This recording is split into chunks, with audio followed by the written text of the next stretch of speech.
Hello. आज हम देखने जा रहे हैं अशोक चक्र का degree of internal static indeterminacy कितना है। ठीक है, तो देखिए स्टैटिक इंडिटरमिनेसी क्या होता है, डिग्री ऑफ स्टैटिक इंडिटरमिनेसी क्या होता है। देखिए डीएस जो होता है वो दो पार्ट में डिवाइड होता है। एक तो होता है एक्सटर्नल, ठीक है, एक होता है एक्सटर्नल और एक होता है इंटरनल। ठीक है, ये दो होते हैं। ठीक है, आज हमें निकालना है degree of internal static indeterminacy, ये निकालना है। ठीक है, और ये डीएस होता क्या है, ठीक है, एग्जांपल के थ्रू देख लेते हैं डीएस होता क्या है। ठीक है, जैसे मान लो मैंने बीम कंसिडर किया, बीम लिया, ठीक है, कुछ भी आर्बिट्री इस पे लोड लगा रखा है। ठीक है, और ये हिंज सपोर्ट है। हिंज सपोर्ट में हमें पता है कितने रिएक्शन होते हैं, दो, रोलर पे एक और यहाँ भी एक। ठीक है, हिंज सपोर्ट पे दो रिएक्शन कौन कौन से होते हैं, एक होता है आपका हॉरिजॉन्टल डायरेक्शन में, एक होता है आपका वर्टिकल डायरेक्शन में। मूवमेंट यहाँ पे फ्री होता है, मूवमेंट पॉसिबल है, क्योंकि जैसे समझो ये हिंज है, अब ये मैं इधर मूव कर सकता है, मूवमेंट फ्री है, बट मैं इसको ऊपर खींच नहीं सकता, हिंज है। मैं इसको इस साइड धक्का दूं तो ये इधर भी नहीं आ सकता। ठीक है, इधर भी नहीं आ सकता क्योंकि पकड़ रखा है, ऊपर भी नहीं जा सकता, बट ये ऐसे मूव कर सकता है। तो ये आपका हिंज है। यहाँ पे कितने इक्वेशन हो गए, दो। ठीक है, यहाँ पे रोलर है तो ये आगे पीछे मूवमेंट पॉसिबल है और ये भी पॉसिबल है, बट क्या होता है ये ऊपर नीचे नहीं हो सकता। ठीक है, तो एक रिएक्शन दे रहा है ये और सेम यही रोलर एक दे रहा है, तो यहाँ पे दो, यहाँ पे एक और यहाँ पे एक। ठीक है, तो डीएस निकालो। ये सपोर्ट रिएक्शन कितने हैं, दो। मेंबर है, मेंबर में कितने होते हैं, तीन। इंटरनली तीन, यहाँ पे दो, तो दो प्लस तीन माइनस अवेलेबल इक्वेशन क्या है वो वाली, X zero, Y zero, M zero, ये तीन है। तो बीम है, बीम में कितने होते हैं, तीन, दो। तो इस जॉइंट पे कितने, डीएस की वैल्यू क्या है, दो। अब इस जॉइंट पे आओ, इस जॉइंट पे रोलर सपोर्ट, या ये मेंबर हो गया, काट दो। अब देखो रोलर सपोर्ट है, एक रिएक्शन है, बीम है, बीम में कितने हैं, तीन, एक और तीन चार, चार माइनस अवेलेबल इक्वेशन कितनी है, तीन, तो एक। इस पॉइंट पे एक। अब इस पॉइंट पे आओ, ये देखो ये बीम हो गया। अब इस पॉइंट को देखो, रोलर सपोर्ट है, रिएक्शन एक, और आगे कोई मेंबर नहीं है, कोई बीम ही नहीं है, तो छोड़ो हटाओ। अवेलेबल इक्वेशन तीन और क्या होगा, माइनस दो। ये आपका डीएस जोड़ लो, आपका डीएस आ गया। डीएस आ गया दो प्लस एक माइनस दो, क्या आ गया डीएस की वैल्यू, डीएस की वैल्यू आ गई एक। तो अब यहाँ पे समझो कि इस एक का क्या मतलब है। इस एक का ये मतलब है कि अगर हमें एक फोर्स पता चल जाए तो हम पूरा बीम एनालाइज कर सकते हैं। तो यहाँ कितने हैं, चार हैं।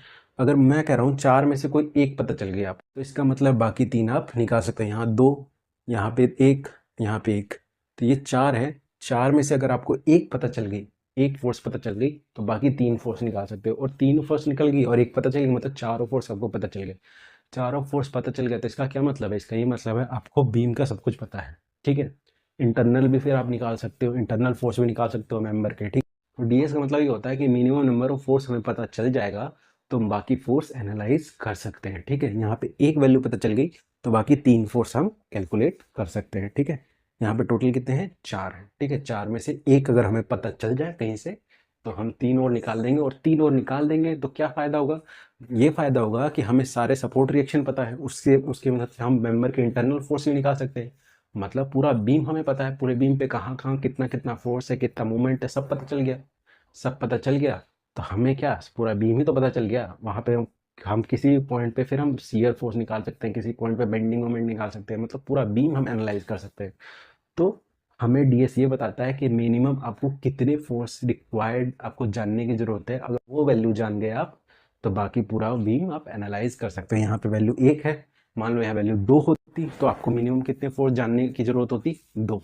दो फोर्स आपको पता चल जाते तो आप पूरा बीम एनालाइज कर सकते हो। मान लो डीएस की वैल्यू आपकी फाइव है, तो इसका मतलब फाइव का क्या मतलब है कि आपका फाइव, ये मतलब है कि आपको आपको कितने नंबर ऑफ फोर्स पता करने हैं, पांच फोर्स अगर आपको पता चल गए तो आप पूरा बीम एनालाइज कर सकते हो। ये मीनिंग होता है डीएस का। ठीक है, ये डीएस मैंने बीम में बताया है, ज़रूरी नहीं बीम हो, आपका फ्रेम हो सकता है, ट्रस हो सकता है। ठीक है, तो ये मतलब होता है। आज हमें निकालना है, क्या निकालना है, डीएसआई निकालना है। हमें पता करना है कि DSi degree of internal static indeterminacy क्या होता है। ठीक है, तो हम डिफरेंट डिफरेंट मेथड से हम इसको फाइंड करेंगे कि क्या होता है। फर्स्ट मेथड देखिए कन्वेंशनल मेथड है, ये थोड़ा लेंदी होता है। तो इसमें क्या करते हैं, देखिए हमें हमें देखना होता है कि हर मेंबर, देखिए कितने मेंबर है इसमें। देखिए ये अशोक चक्र है जिसमें कितने, 24 स्टिक होते हैं, 24 स्टिक होते हैं। स्टार्ट कीजिए, कोई पॉइंट लीजिए, वहाँ से स्टार्ट कीजिए। जैसे मैंने ये पॉइंट लिया, यहाँ से स्टार्ट कर रहा हूँ मैं। ठीक है, तो देखिए इस पॉइंट से कितने मेंबर जुड़े हैं, एक दो तीन, तीन मेंबर जुड़े हुए हैं। तो हर मेंबर के इंटरनल इंटरनल अननोन फोर्स कितने हैं, तीन। देखिए कोई भी मेंबर, जैसे मान लो ये मेंबर है, ठीक है, जैसे एक मैं नॉर्मल से ले लेता हूँ, ठीक है।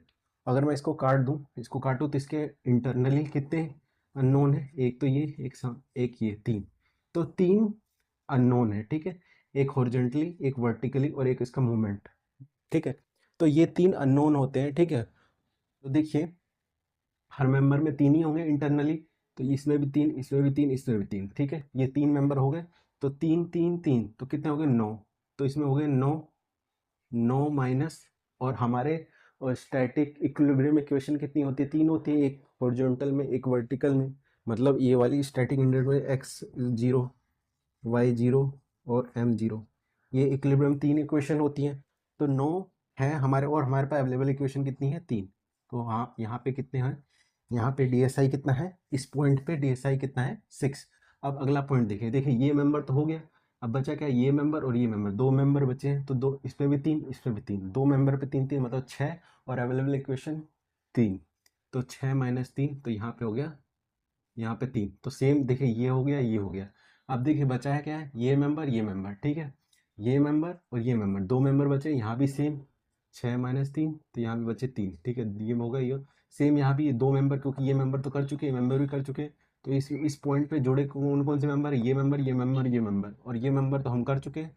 तो बचे ये दोनों मेंबर, तो इसमें भी सेम है, तीन इसमें, तीन इसमें, ठीक है। तो ये भी दो हो गए, छः माइनस तीन, ये हो गया तीन, ठीक है। सेम इसके लिए यहाँ भी होगा तीन, यहाँ भी तीन, यहाँ भी तीन, यहाँ भी तीन, यहाँ भी तीन, यहाँ भी तीन, यहाँ भी तीन, यहाँ भी तीन।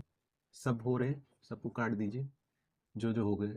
यहाँ तीन, यहाँ तीन, यहाँ तीन, यहाँ तीन, तीन, तीन, तीन, तीन, इस पे भी तीन, तीन, तीन, यहाँ भी तीन, यहाँ भी तीन, यहाँ भी तीन, यहाँ भी तीन। अब लास्ट वाला देखिए, लास्ट वाले में देखिए हमने इस पॉइंट को जब कवर किया तो ये वाला, ये वाला मेंबर छः माइनस तीन, तो इस पॉइंट के लिए तो यहाँ पे तीन है, ठीक है। पिछले वाले पॉइंट के ये मेंबर कवर कर लिया था, तो इस वाले पॉइंट के लिए दो, इस वाले जॉइंट के लिए दो आपके मेंबर अवेलेबल थे, तो छः माइनस तीन या तीन। अब लास्ट वाला जो जॉइंट बचा, देखिए ये हम पहले ही कवर कर चुके हैं, ये वाला है ना, ये वाला मेंबर पहले ही कवर कर चुके हैं, और ये वाला मेंबर अभी हमने कवर किया, तो इस पॉइंट के लिए सिर्फ एक ही मेंबर बचता है। तो इस पॉइंट के लिए एक ही मेंबर बचता है, तो इसमें कितने, तीन, और अवेलेबल इक्वेशन कितनी थी, तीन, तीन, तीन माइनस तीन, जीरो। तो यहाँ पे कितने हैं, जीरो। ये आपका जोड़ लीजिए, और ये आपका क्या हो जाएगा, degree of internal static indeterminacy of Ashok चक्र हो जाएगा बाय कन्वेंशनल मेथड, ठीक है। तो जोड़िए कितना होता है, छः, 24 है, 24, और ये इधर दो तो कितना हो गया, 24 दिया 72, 72 हो गया। तो पहला हो गया ये तीन, तीन, तीन, तीन, तीन, तीन, तीन, तीन प्लस सिक्स, तो टोटल आप जोड़ेंगे तो ये आएगा 72। तो पहले का आंसर आ गया 72, फर्स्ट मेथड से इसका आंसर क्या है, 72। सेकंड मेथड में हम क्या देखते हैं, सेकंड मेथड में डीएसआई कैसे कैलकुलेट करते हैं, 3C-R। इसमें सी क्या है, सी नंबर ऑफ कट है, सी क्या है, number of cut off close loop. Close loop में कितने नंबर ऑफ कट किए ओपन करने के लिए, ठीक है। तो इसमें कितने क्लोज लूप है, इसमें देखिए, अब ये जो नंबर लिखा है ये आप भूल जाइए, फ्रेश आपको अशोक चक्र देखिए। तो तो देखिए इसमें कितने, एक लूप, दो लूप, तीन, चार, पाँच, छः, सात, आठ, नौ, 10, ऐसे करके कितने, 24 क्लोज लूप है इसमें, कितने हैं, 24 क्लोज हो गए। तो हमें इसे ओपन करने के लिए कितने कट लगाने पड़ेंगे, 24 कट लगाने पड़ेंगे, एक, दो, तीन, चार, पाँच, छः, सात, ऐसे काट देंगे तो आपके 24 कट लगाएंगे, तब जाके ये क्लोज लूप ओपन हो जाएगा, ठीक है। तो इसमें नंबर ऑफ कट कितने हैं क्लोज लूप को खोलने के लिए, तो इसमें डीएसआई कैसे फाइंड करेंगे, 3 × 24 माइनस आर। अब आर क्या है, number of restraint apply to make all joint rigid, ठीक है। हर जॉइंट को फिक्स करने के लिए कितने और इक्वेशन चाहिए, मतलब हर जॉइंट को फिक्स करने के लिए कितने और इक्वेशन चाहिए, वो क्या है आपका आर है, ठीक है।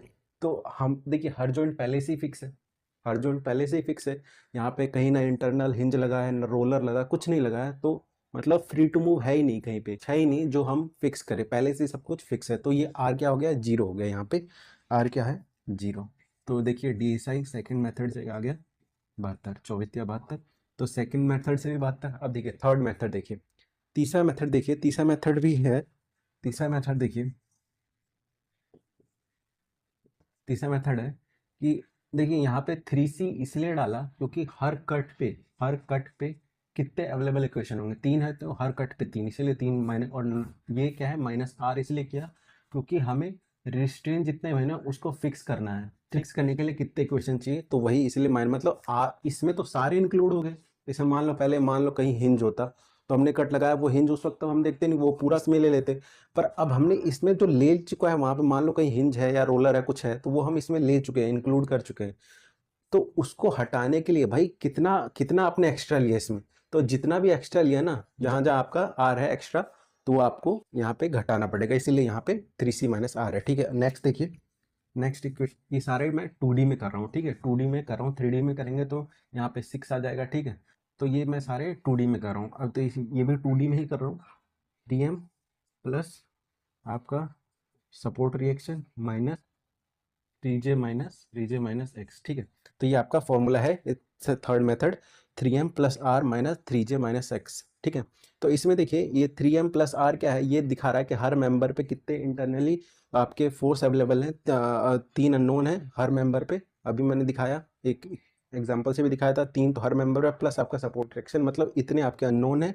और इसमें जो एक्स्ट्रा चीज आ रही है तो वो कितना हमने ले लिया है, कितना एक्स्ट्रा ले लिया है, तो रिस्ट्रेनिंग कितना एक्स्ट्रा ले लिया है, तो वो माइनस करोगे। ये आपका अगर एक्स्ट्रा इक्वेशन आ रहा है, मतलब किसी पॉइंट पे हिंज विंज आ रहा है या कुछ आ रहा है, रोलर आ रहा है, वो हमने इग्नोर करके हमने उसको इसी में कम कवर कर लिया था, तो उसको भी माइनस करना पड़ेगा। ठीक है, और ये 3J क्या है कि total number of equilibrium equation कितने हैं इसमें। ठीक है, तो 2D में है इसलिए 3 है। अगर ये आपका 3D होता तो यहाँ पे 6 आ जाता। ठीक है, देखिए 3 × M, नंबर ऑफ मेंबर कितने हैं, देखिए मेंबर जोड़ी, एक तो 24 स्टिक है, 24 ही, और एक मेंबर यहाँ कोई पॉइंट स्टार्ट कीजिए, वहां से गिनना शुरू कीजिए। मान लो मैंने ये पॉइंट लिया। ठीक है, यहाँ पे एक तो 24, ये 25, 26, 27, 28, 29, 30, 31, 32, 33, 34, 35 ऐसे करते हैं, तो ये भी 24 है, ये भी 24 है, तो टोटल कितना हो गया 48 प्लस प्लस आर। आर कितने हैं इसमें, सपोर्ट तो कोई है ही नहीं, सपोर्ट है ही नहीं, तो उसके रिएक्शन क्या होंगे, तो ये 0 माइनस जॉइंट कितने हैं इसमें, देखिए जॉइंट कितने हैं, 1 2 3 4, 24 जॉइंट है। 3 - 24 माइनस कोई एक्स्ट्रा इक्वेशन है कहीं, तो कोई पिन है कुछ नहीं है, ये भी 0। ठीक है, तो 3 × 48 माइनस 3 × 24। ठीक है, तो ये कीजिएगा तो ये आएगा 72। ठीक है, आएगा आपका 144, 144 आएगा, और ये आपका क्या आएगा 24 या 72, तो माइनस करोगे तो 72 ही आएगा। ठीक है, यही मैंने यहाँ डायरेक्ट लिख दिया था। ठीक है, तो ये आपका थर्ड मेथड से भी आ गया, DSI निकालने आ गया। तो हमने 3 मेथड से देखा। ये आपका अशोक चक्र में डिग्री ऑफ स्टैटिक